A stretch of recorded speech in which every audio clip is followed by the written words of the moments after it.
मित्रांनो, ठिपक्यांची रांगोळी या मालिकेच्या आजच्या भागामध्ये अप्पू शशांकला सांगते की मी आजारी नव्हते. तेव्हा शशांकला विश्वास बसत नाही. तो बोलतो, तुझ्या बाबांनी मला फोन केला होता. त्यांनी मला सांगितलं होतं की मी अप्पूला औषधे देऊन पण आलो आहे. हे असं कधीही होऊ शकत नाही. तेव्हा अप्पू शशांकच्या गालाला हात लावते आणि बोलते, खडूस हा पण आमच्या एक प्लॅनचा भाग होता. तेव्हा ती कसा कसा प्लॅन केला हे सर्व शशांकला सांगते.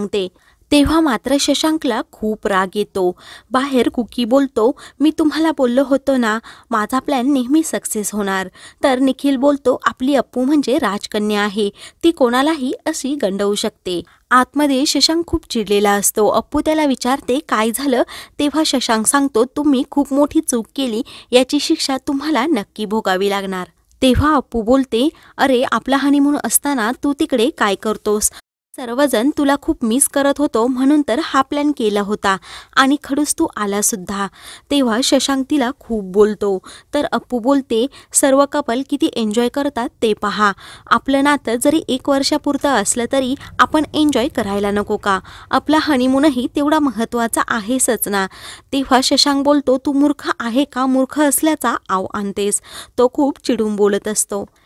मी अप्पूला चांगलंच सुनावतो. तेव्हा तो बोलतो, आज माझी खूप महत्त्वाची मीटिंग होती. माझे सिनियर येणार होते. करिअरमधील सर्वात महत्त्वाची आज मीटिंग होती. तेथे काही डिसिजन पण होणार होते. मी इकडे आलो ते फक्त तुला भेटण्यासाठी. मला वाटलं तू खूप आजारी आहेस आणि इथे येऊन पाहतो तर तू इथे नाचते आणि दंगा करते. बाहेर कुकी गँगला शशांकचा रुद्रावतार पाहून खूप टेन्शन येतं. आतमध्ये अप्पू शशांकला बोलते, एक मीटिंग कॅन्सल केली म्हणून तुला कोणी पनिशमेंट करणार नाही. तर शशांक तिला अजूनच बोलतो, करिअरचं महत्त्व तुला कधीच समजणार नाही. तुला फक्त मजा मस्ती आणि दंगा लागतो. मला वाटलं होतं तू फक्त बालिश आहे, परंतु तू फक्त स्वतःचा विचार करते. तू खूप स्वार्थी आहेस आणि सर्वात महत्त्वाचं म्हणजे तू खूप खोटारडी आहेस, असा आरोप तो अप्पूवर करतो. इकडे बाहेर कुकी गँग सर्वजण टेन्शनमध्ये येतात. आतमध्ये अप्पू शशांकला बोलते, तू मला काही पण बोल, परंतु खोटारडी बोलू नकोस, कारण मी काहीही खोटं बोलले नाही. आम्ही फक्त तुझ्याबरोबर प्रँक केला होता. तेव्हा शशांक बोलतो की मी माझ्या डॉक्टर मित्राला इथे घेऊन आलो होतो. आता सांगू का, माझ्या बायकोने माझ्याबरोबरच प्रँक केला. आता यापुढे मी तुझ्यावर कधीही विश्वास ठेवणार नाही, असं तो अप्पूला सांगतो. शशांकच्या ह्या खोचक बोलण्याने अप्पूला खूप वाईट वाटतं. शशांक बोलतो की मला तुमच्यामध्ये अजिबात ओढायचं नाही. तुला कित्येकदा सांगितलं, कुकी गँगच्या नादी लागू नको. माझ्या आयुष्यात मला खूप काही ध्येय आहेत आणि मला ती पूर्ण करायची आहेत. तुमच्या नादी लागायला मला अजिबात वेळ नाही, असं म्हणून तो अप्पूसमोर हात जोडतो. अप्पू बोलते, आम्ही खूप चांगल्या मनाने तुला इथे बोलवलं होतं, तू एवढा चिडू नकोस. तेव्हा शशांक अजूनच चिडतो आणि बोलतो, तू मला नेहमी म्हणतेस ना, तू असा का चिडतो? आणि माझं कारण चिडण्याचं एकच आहे, तुझा हा बालिशपणा. ह्या बालिशपणामुळे आपण आयुष्यात कधीही एकमेकांवर प्रेम करू शकत नाही आणि एकत्र पण येऊ शकत नाही.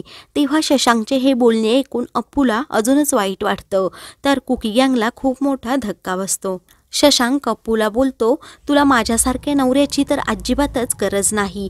तुला फक्त नवरा म्हणून जोकर हवा आहे, परंतु एक गोष्ट लक्षात ठेव, मी तुझ्यासाठी कधीही जोकर बनू शकत नाही. शशांकच्या ह्या बोलण्याने अप्पू खूप रडू लागते. तर शशांक गुपचूप बाहेर निघून जातो. बाहेर सर्व कुकी गँग असतात, शशांकला समजावत असतात. शशांक कोणाचंही ऐकत नाही. तो तसाच बाहेर जातो. सर्वजण आग्रह करून त्याला थांबवतात आणि आम्ही अप्पूसाठी हे केलं असं बोलत असतात. अमेय बोलतो, कुकीने प्लॅन केला म्हणूनच आम्ही हे सर्व केलं. तर शशांक बोलतो, मला कुकीकडून हीच अपेक्षा होती. काकासारखं तर तो कधीच वागत नाही. आज माझी खूप महत्त्वाची मीटिंग होती, परंतु माझं पूर्ण आयुष्य ह्या कुकीने बर्बाद केलं. हे ऐकून सर्वांना मात्र धक्का बसतो.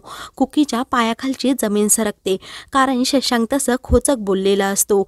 तेव्हा शशांक कुकीला बोलतो, तुला आयुष्यात ध्येय नसतील, तुला असंच राहायचं असेल, परंतु मला यशस्वी व्हायचं आहे आणि मला तुझ्यासारखं कधीही व्हायचं नाही. तुझा आदर्श कधीही ठेवायचा नाही. तो कुकीला खूप काही बोलत असतो आणि कुकीचा खूप अपमान करतो. कुकीचा अपमान कोणाला सहन होत नाही. अमेय शशांकवर ओरडतो आणि बोलतो, अप्पू खरंच तुला खूप मिस करत होती, म्हणूनच आम्ही हा प्लॅन केला होता. तू एवढा त्याचा बाऊ करू नकोस आणि एक गोष्ट लक्षात ठेव, कुकी आपल्याला मित्रासारखा आहे आणि तो काका आहे ही गोष्ट पण तू लक्षात ठेव.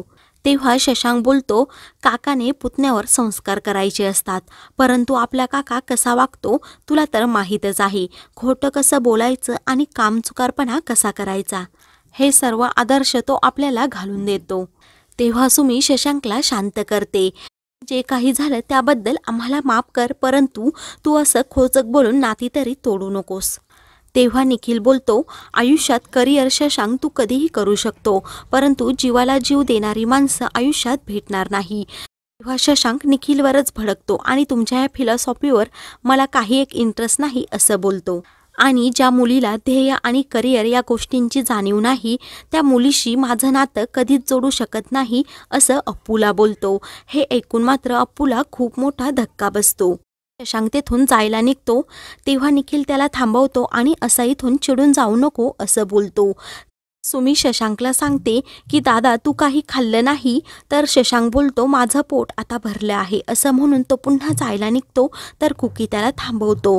कुकी त्याच्या हाताला पकडतो तर शशांक लगेच हात झिडकारतो. कुकीला अजूनच वाईट वाटतं. कुकी बोलतो एक दिवस तरी अप्पूसाठी थांब. तेव्हा शशांक बोलतो त्या मूर्ख मुलीसाठी मला काही एक करायचं नाही. अप्पूही शशांकला थांबवते, परंतु शशांक लगेच हात झिडकारतो. ते पाहून अप्पूला खूप वाईट वाटतं. शशांक अप्पूला खूप सुनावतो आणि बोलतो हे सर्व तुझ्यामुळे झालं, तू माझ्याकडून काहीच अपेक्षा ठेवू नकोस असं म्हणून तो रागात तेथून जातो. अप्पू त्याच्या पाठोपाठ जाते.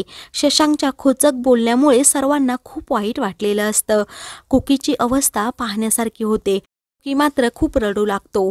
तो बोलतो मी शशांकचं आयुष्य कसं बर्बाद करेल. निखिल कुकीला शांत राहायला सांगतो. तेव्हा कुकी स्वतःला दोष देत असतो. तो बोलतो आजपासून ठरलं हा विकास कानिटकर घरातल्या कुठल्याही समारंभात मौजमजा करणार नाही. हे ऐकून कुकी गँगला टेन्शन येतं. सर्वजण कुकीला समजावत असतात. तर कुकी बोलतो शशांकने आज मला माझी जागा दाखवून दिली. तर प्राचीला खूप वाईट वाटतं. ती बोलते बाबांना एवढं खचलेलं मी कधीच पाहिलं नाही. तर अमेय बोलतो शशांकने आज लिमिट क्रॉस केली. प्राची खूप रडत असते. सुमी आणि मानसी तिला समजवतात. तर अमेय आणि निखिल शशांक व अप्पूला पाहायला बाहेर जातात. मित्रांनो, पुढील भागामध्ये अप्पू शशांकला फोन करते आणि विचारते तू कुठे आहेस. शशांक रिक्षातून चाललेला असतो. समोरून बाईकस्वर येतो तर अप्पूचा मोठा अपघात होतो. अप्पू जमिनीवर खाली कोसळते आणि खूप मोठ्याने ओरडते. मित्रांनो, अशाच मालिकेंचे पुढील भाग पाहण्यासाठी चॅनलला सबस्क्राईब करा.